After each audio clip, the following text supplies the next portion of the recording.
kami, waktu itu perasaan saya kami bertiga, dan saya pinjam motor tetangga untuk bawa anak kami yang paling besar ke rumah sakit karena dia sakit. Di tengah jalan kami ditabrak. Dan kami semua terpelanting. Dan peristiwa itu kemudian kami ditolong oleh beberapa orang dan kami dibawa ke rumah sakit. Pada waktu kami dibawa ke rumah sakit, rupanya istri saya yang paling parah. Anak saya yang paling besar habis tabrakan itu malah sembuh. Mungkin dia kaget gitu terus hilang sakitnya gitu ya. Tapi istri saya lebih kurang 1 minggu harus opnam di rumah sakit. Nah hari kedua ada perawat datang dan dia tanya istri saya begini, "Bu, ibu apa hamil?" Istri saya bilang enggak. Lalu agak siang sedikit, kira-kira jam 9 atau jam 10, dokter tanya lagi istri saya, "Ibu apa hamil?" Istri saya bilang enggak dok. Tapi enggak apa-apa bu ya kita tes urin. Ya. Nah setelah dites urin, rupanya benar istri saya hamil. Walaupun itu pekerjaan saya. Bukan dia hamil dari orang lain. Ya. Tapi kami jelas tidak menyadari bahwa dia sudah hamil pada saat itu. Mungkin itu ditanyakan oleh dokter supaya dia tahu dosis obat dan seterusnya. Saya tidak begitu paham, tapi waktu itu ditanya. Nah, kehamilan istri saya berjalan dengan normal. Tidak ada indikasi menunjukkan ada sesuatu di dalam kehamilannya yang perlu diperhatikan dengan serius dan seterusnya. Tapi pada waktu anak ini sudah lahir, dia tumbuh sangat berbeda dengan kakaknya. Kakaknya itu seorang yang pemberani. Kalau kita suruh apa saja dia tidak pernah takut. Pegang kecebong, pegang kodok, dia berani. Tapi yang kecil ini sangat takut.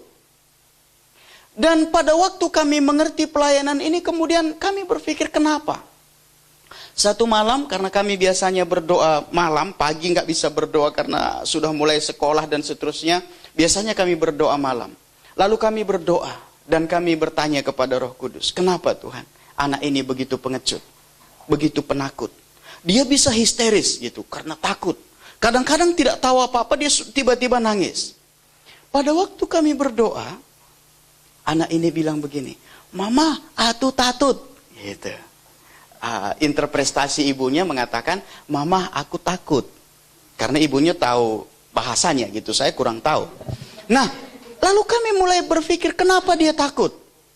Lalu kita berdoa, "Roh Kudus, kami tidak mengerti kenapa anak ini takut. Mari engkau jamah dia." Umurnya kira-kira 3,5 tahun pada saat itu. Dia terlambat berjalan, terlambat bicara. Kakaknya 1 tahun sudah jalan. Dia waktu itu 2 tahun. Kami sampai konsultasi beberapa kali dengan dokter karena takut jangan-jangan ada sesuatu dengan anak ini. Pada waktu dia katakan dia takut, lalu kami berdoa, "Roh Kudus, ini anak ini kenapa?" Pada waktu kami berdoa dan minta Roh Kudus untuk bekerja dan kami berdiam diri, tiba-tiba dia ngomong lagi, "Mama, atu ditapa, atu ditapa." Saya tanya istri saya, dia bilang apa? Katanya dia ditabrak. Loh, kapan? Kita nggak pernah apa-apa dengan dia. Sejak itu kami nggak pernah kecelakaan. Lalu kemudian waktu itu kami berdiam diri dan istri saya katakan, "Pak, ingat peristiwa waktu kita tabrakan?" Loh, tapi kan dia belum lahir. Tapi anak itu sudah tahu bahwa dia pernah ditabrak. Dan pada waktu kami berdoa supaya Roh Kudus membawa dia kepada pengalaman itu, dia nangis besar-besaran dan dia seperti pergi ke kaki ibunya dan peluk ibunya dengan erat. Dia ketakutan luar biasa. Dan kita minta Roh Kudus memulihkan dia.